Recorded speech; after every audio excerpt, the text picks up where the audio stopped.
The next speaker is a French guy who you have certainly seen on stage at other conferences. I won't mention the name, or at our meetup. And he will talk about improving the developer experience with the fact that Swift is open source. And after that, we will have a panel on Swift open source with Dimitri and Chris Idoff as well.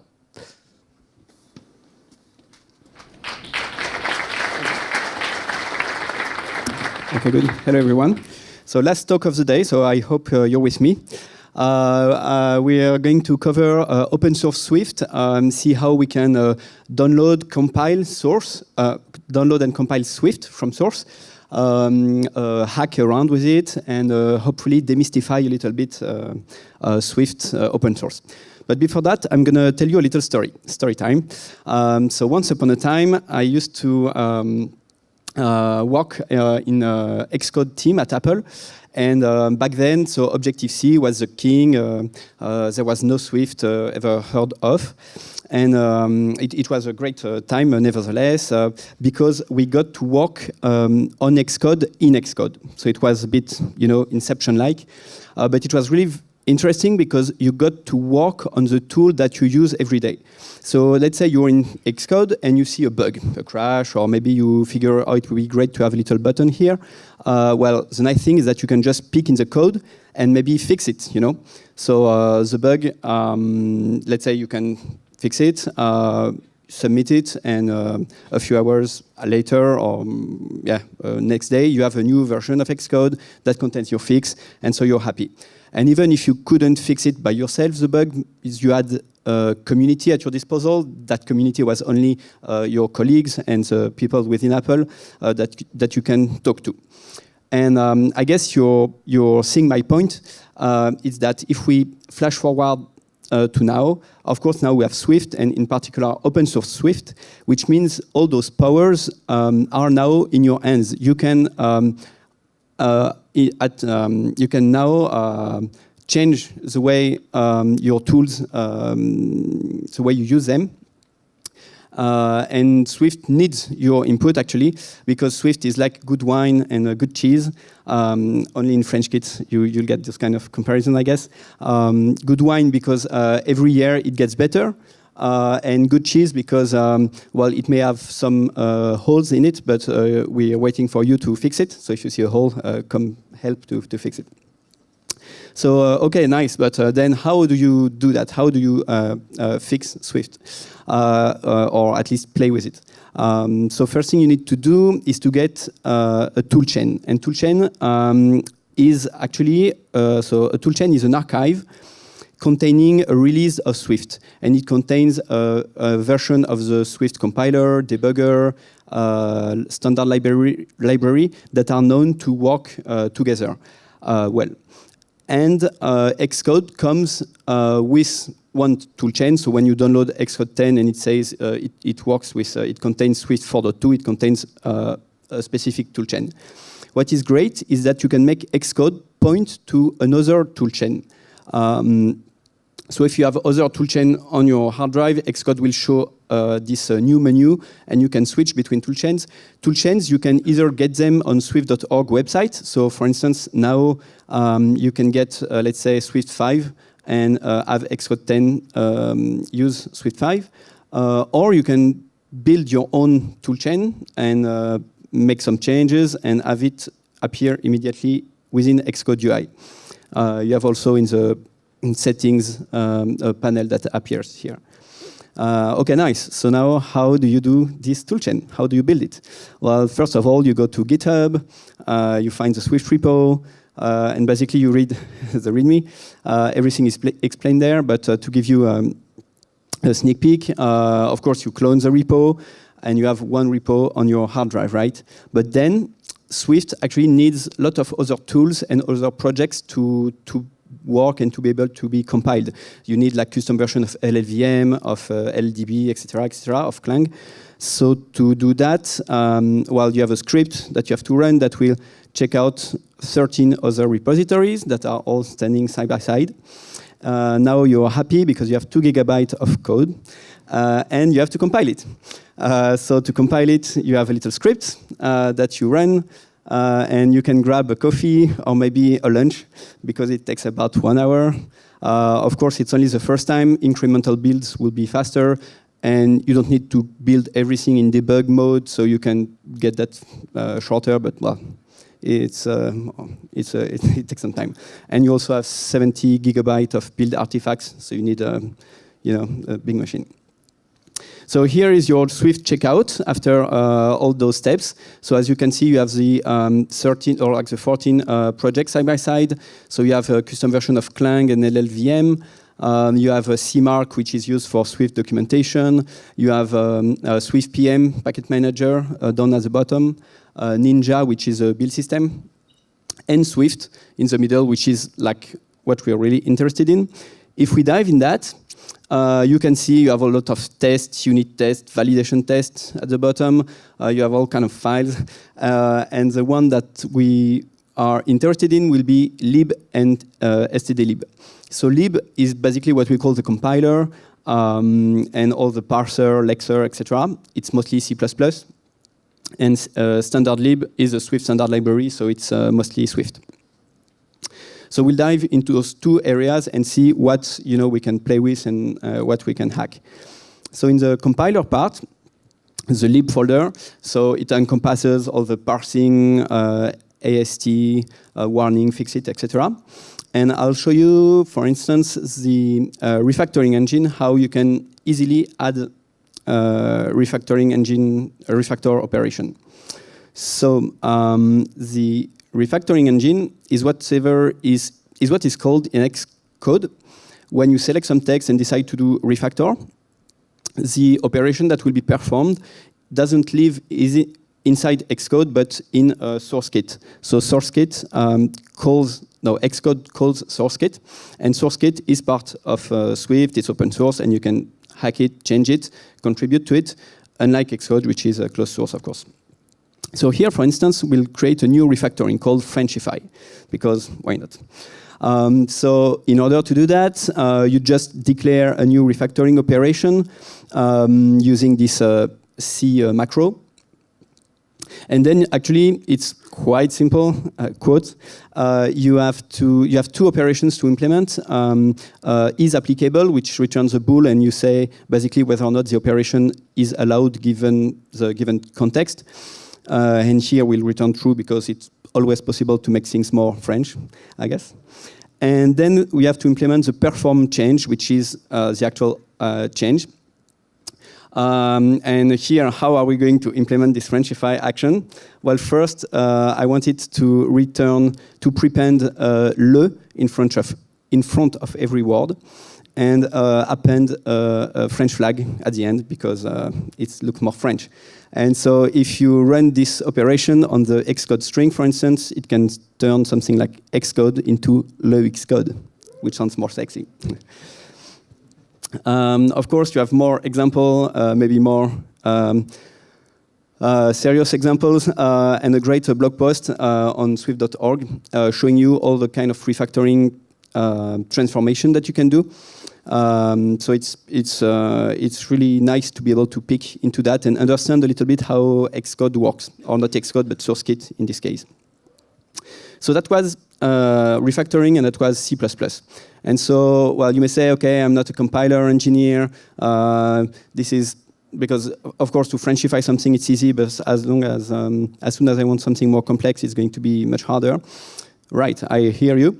The good news is that Swift is written partly in Swift. And like actually 40% of Swift, as shown by GitHub statistics, so I think it's number of files, not of lines, I'm not really sure. But at least, well, 40% of Swift is written in Swift. So it includes mostly the standard library, some unit tests, but mostly the standard library. So the standard library is easy to, easy quote, to change, to hack, to improve, because basically it's written in Swift. Here I will show you 3 examples of contributions made by open source contributors, external open source contributors like you and me, not Apple people, not Google people.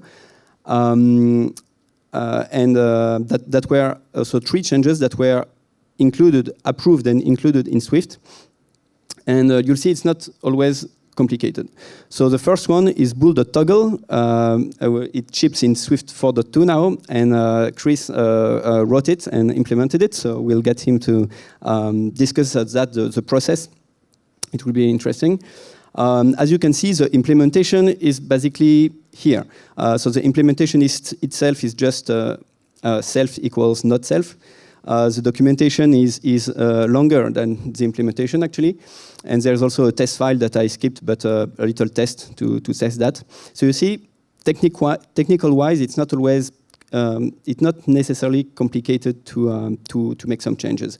Of course, then there is all the process to get your change approved. Your change needs to make sense in the larger context of the Swift community. So Chris will tell us about this. Another change that is also quite compact in the standard library that was approved for Swift 5 is the compact map value on dictionary. So it's quite useful when you have a dictionary of with optional values. The keys, of course, are not optional, but the values can be sometimes. And maybe you want just to flat map that or compact map that. So this is a new method, as you can see, not that complicated. Third example, sequence.countWhere, which will tell you how much given predicate matches in a given array.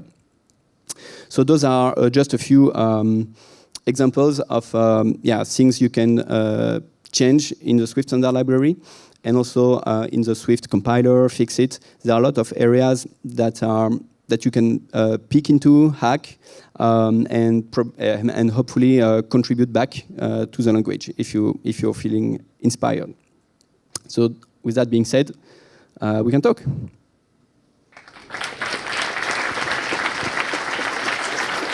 Yep. Thank you for your talk.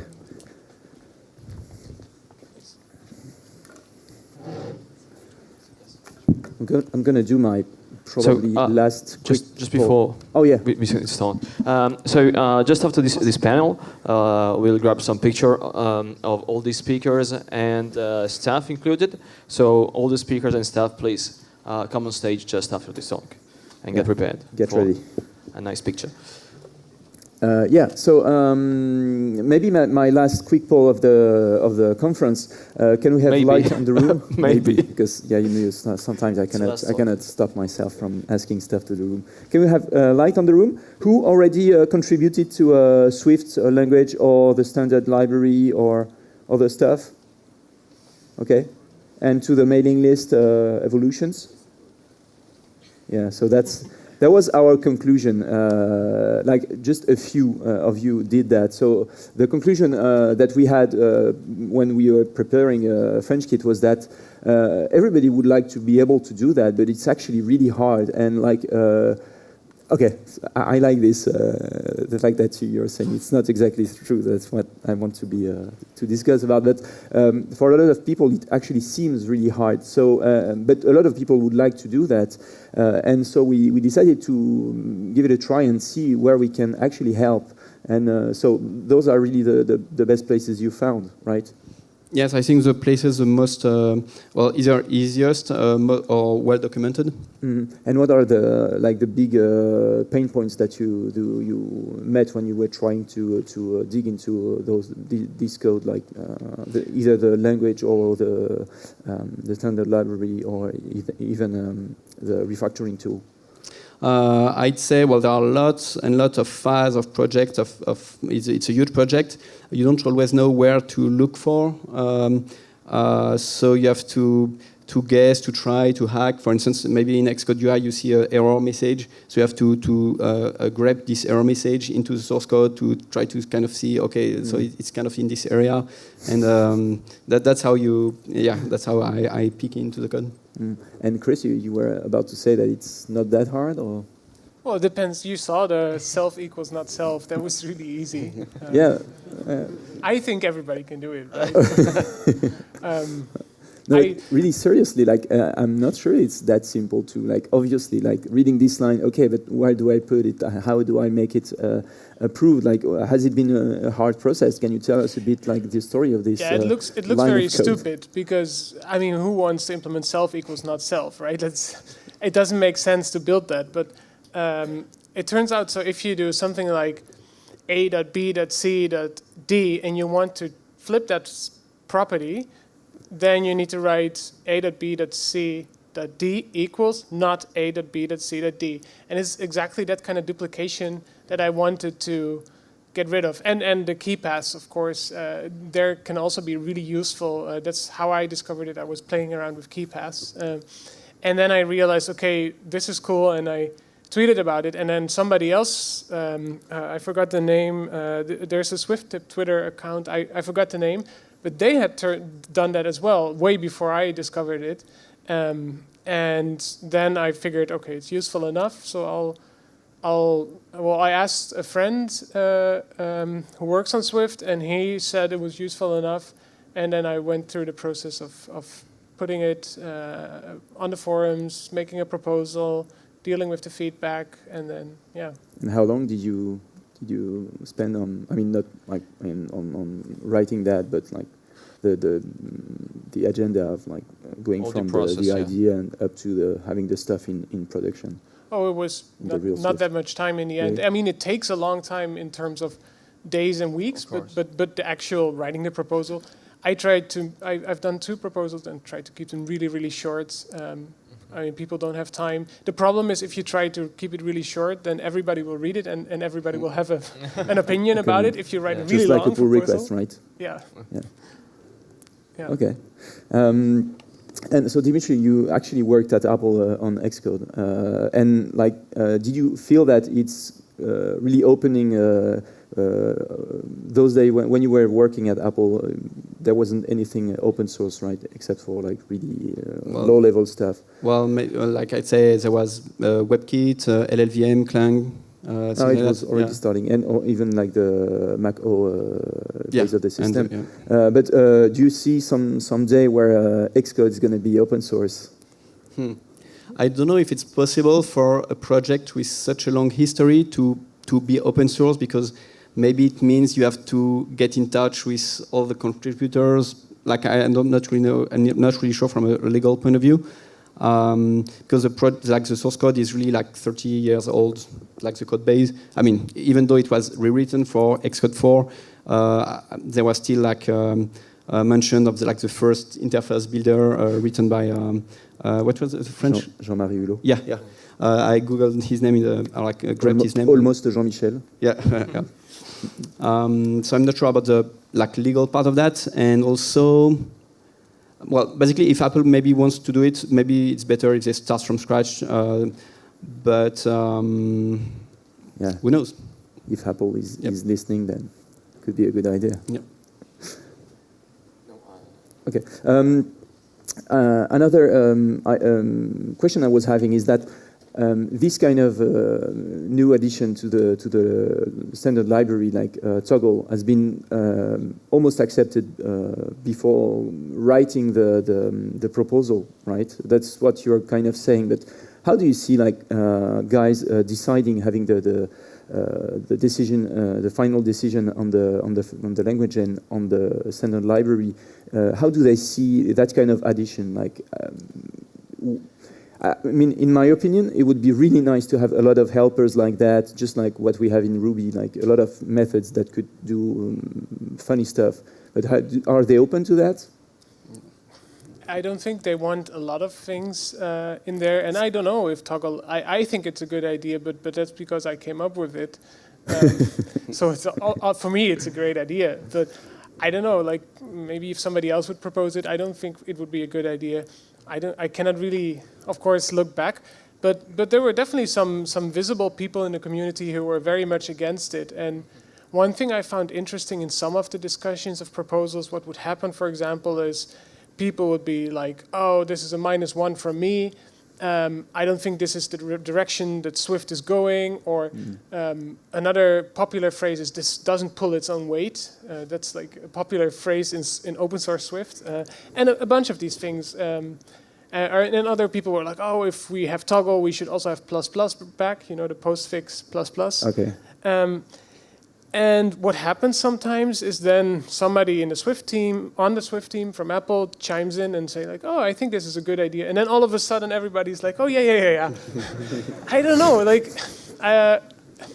it's clearly not objective, which is maybe also not bad. In the end, the Swift team decides. You have to have someone able to say no, like it's the same story again, just like Max told us yesterday. And I think that's good. I mean, even probably if the whole community wants a certain feature, if the Swift team thinks it's a bad idea, I kind of like that there's, in the end, well, at least it feels from the outside like sort of consistent decision making. That's the problem. The problem is that you need to have, I mean, even if you don't have the final decision, you need to know what's going to be the decision. You need to have clear rules in what's going to happen, and unless it's tyranny, I guess. Yeah, and I think something like the, what's it called, the dynamic thing that Chris Latner proposed, I really wonder if somebody completely external had done that, if it would have gone in. You mean the thing that allows to talk with a Python? Dynamic member lookup, that's it. Yeah, I really wonder, like. But he got in trouble at the beginning with that. No, really, like some people in the Swift core team was saying no, like, and that's, I don't know what happened, like probably discussion between Apple and Google, and at the end it was accepted, but not even with just his own weight was enough to actually make this accepted.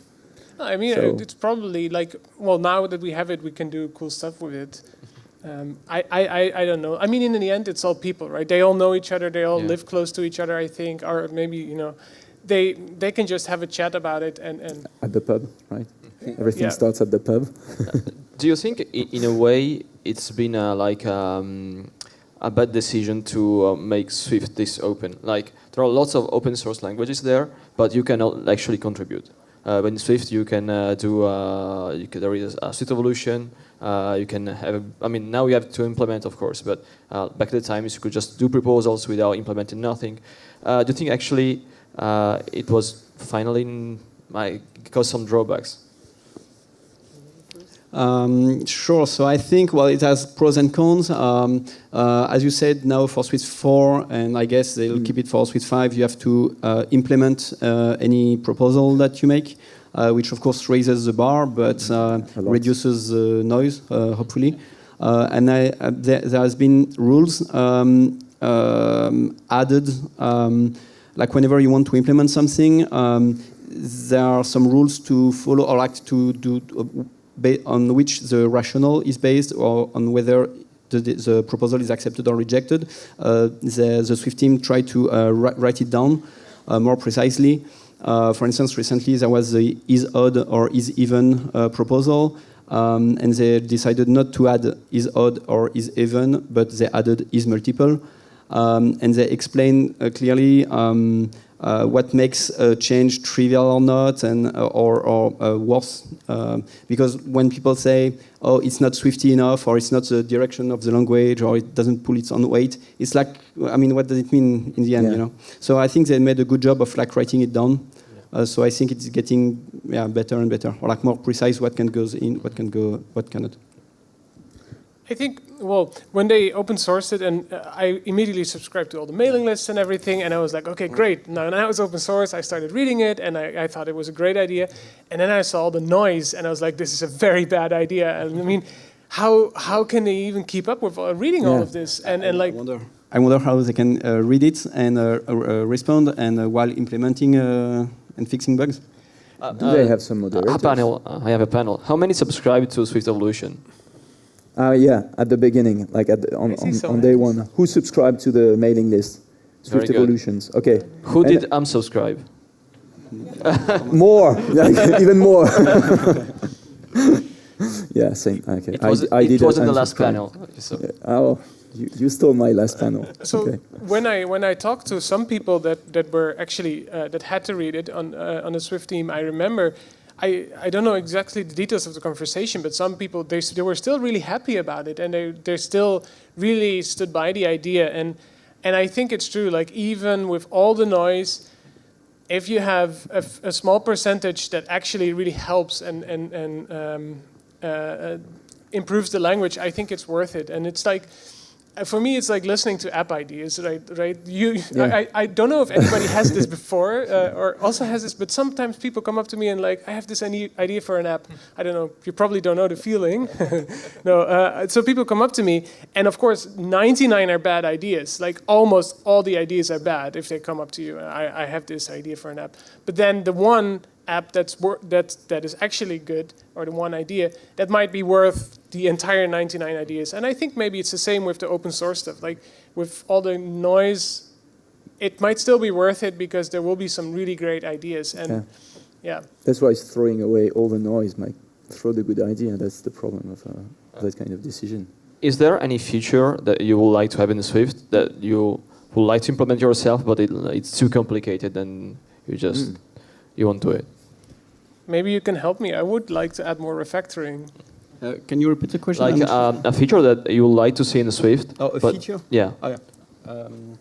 No, I heard future, like, but... a feature that is too complicated to have in Swift, but it's too complicated to implement, and so you will not do it. Of course. I mean, you can... There are tons of features that you don't know how to implement, right? Yeah, I mean, or that. Yeah, I mean, it's too big for you. Like, it's, it's too complicated question. Sorry, but no. Do you have? Yeah. So maybe you understand. I would like to add more refactorings to Swift. I really liked app code back in the day, and then I switched back to Xcode. Sorry for using app code. I don't know if you're. No. But you're back to Xcode. What right? Okay. Because it's the least. It's the easiest for now. easy on that. But I would like to have the refactorings back. So maybe you can help me build some more refactorings. That's one feature. I would like, as Sam pointed out, the generalized existentials. There are many things I would like to have in Swift that I don't know how to build, especially not in C++. Like that really scares me. Yeah. And can you tell us more about this refactoring stuff that you can do? Like, what's the process once you wrote your stuff? You can include that in your own Xcode version, right? In your toolchain, and then have Xcode point in your toolchain, and then if you wanted to show it natively in Xcode, you have to push to upstream your changes to Swift repository and wait for the next version of Xcode. You have to wait for your change to be accepted and shipped in the next. How does it work? Like the acceptance mechanism? Like, do you need to explain something, or is it like a pull request? How do they work?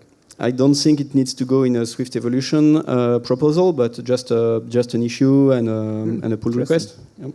Yeah, so I think in the future we'll see some contributions from Chris, right? I have to learn C++ first. Should be easy, right? Yeah. Maybe not for that. No? The strange question we received from the audience, but it's an interesting one. Can you actually ship apps with a homemade Swift version? Like, I don't know the answer, but I think not. But probably somebody knows in the audience. But even given that the Swift standard library is bundled within the app, it makes sense. Yeah, of course. After Swift 5, it won't work, but it may work. But maybe they just check the other toolchain, so it prevents you. So I would recommend everybody to make Mac apps. It's awesome. Maybe it's the wrong conference, but Mac apps are really cool, and you can totally build it with everything you want. And as long as you're not on the Mac App Store, you don't even have to go through any kind of validation. Yeah. I really enjoyed the liberty of that. Yeah. Yeah. By the way, Dexet was in the Mac App Store, and now it's not anymore. Yeah. Yeah. Will it come back at some point? Or I don't know. Did you find some freedom that? No. So Florian and me decided to only focus on Objective-C.io, and other people are now doing Dexet. Okay. So I don't know. I don't know if they come back to the App Store or if they'll stay off of the App Store. Yeah. Okay. Dexet, for the ones who probably don't know, is a presentation, kind of an alternative, a very interesting alternative to Keynote. We owe you that. It powered like half of our talks in 3 years. So. Yeah. We're good. Thank you very much, gentlemen. Thank you very much. We'll